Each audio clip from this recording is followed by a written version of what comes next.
yang oh itu enggak, saya enggak kenal. Tahu saya kotak.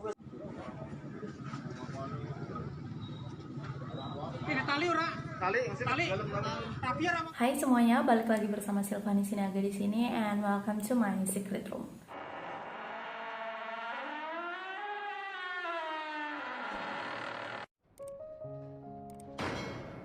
Jadi kali ini aku akan bahas tentang sebuah kasus yang benar-benar sadis, di mana seorang anak tega menggorok ibu kandungnya sendiri hingga tewas. Peristiwa sadis ini terjadi pada tanggal 8 September 2021 di Kelurahan Mertasinga, Cilacap. Diketahui bahwa pelaku yang berinisial RS ini berusia 23 tahun dan ibu kandungnya sendiri yang menjadi korban bernama Warlimpah yang berusia 43 tahun. Sebenarnya hingga pada saat ini motif pelaku melakukan pembunuhan itu belum diketahui secara jelas. Tapi berdasarkan keterangan para warga dan juga tetangga, katanya ibu dan anak ini sempat terlibat keributan. Jadi ceritanya pada hari itu ibu Warlimpah ini lagi masak di dapur. Tiba-tiba pelaku yang biasanya bekerja sebagai tukang bubur ini langsung mengamuk dan membacok leher ibunya dengan sebilah parang. Ibunya yang pada saat itu nggak langsung jatuh, nggak langsung tumbang, masih sempat lari ke arah pintu depan dan berteriak minta tolong. Oleh karena teriakan itulah warga tahu bahwa ada kejadian yang sadis terjadi pada saat itu. Namun karena kehabisan darah, sekarang udah dibacok tuh lehernya sama anaknya sendiri, si ibu ini pun akhirnya terjatuh pas di pintunya.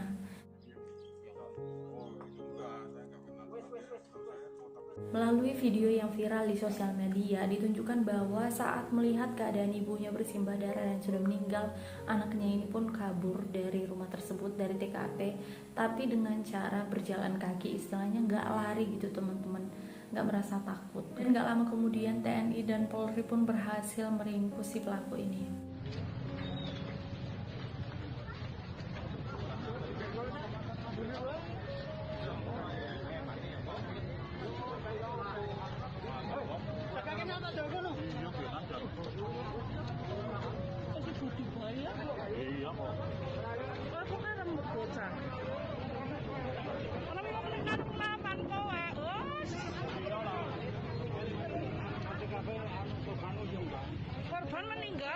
Pelaku sekarang udah diamankan di Mapolres Cilacap untuk menjalani pemeriksaan lebih lanjut. Sebenarnya sih sampai sekarang belum jelas apa motif pembunuhan yang dilakukan oleh seorang anak kepada ibu kandungnya ini.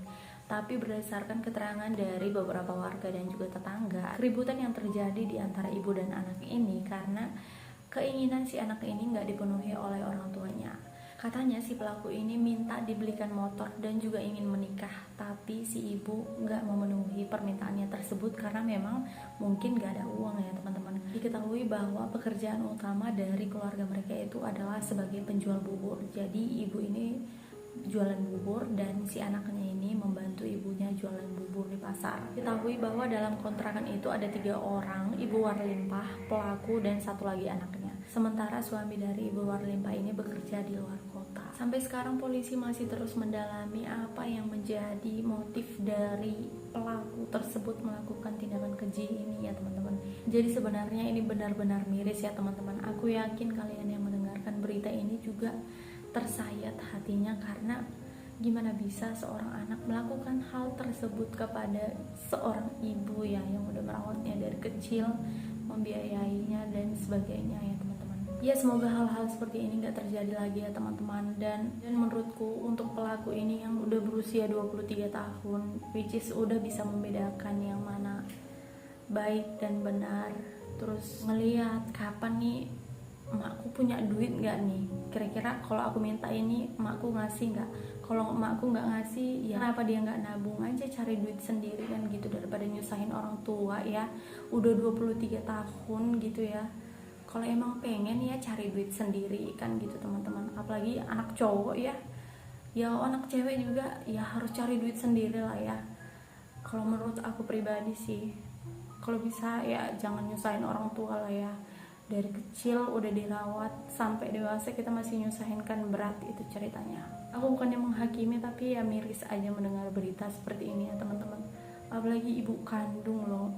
Aduh. Terus apa sih salah mama kita kayak gitu, kalau kita bisa sampai kayak gitu loh guys. Yalah. Sampai melo nih hati ya kan. Oke teman-teman, itu dia kasus yang udah kita bahas kali ini. Semoga kasus ini bisa jadi pelajaran berharga untuk kita semua. Jangan lupa untuk klik tombol like-nya kalau kalian suka video ini. Komen juga di bawah gimana komentar kalian tentang kasus kali ini. Subscribe juga channel ini supaya channel ini semakin berkembang. Dan jangan lupa untuk nyalakan lonceng notifikasinya. Aku minta maaf kalau ada salah-salah kata dalam video ini. Dan buat kalian yang udah nonton sampai akhir, aku ucapkan terima kasih banyak. Dan sampai jumpa di video selanjutnya. Bye!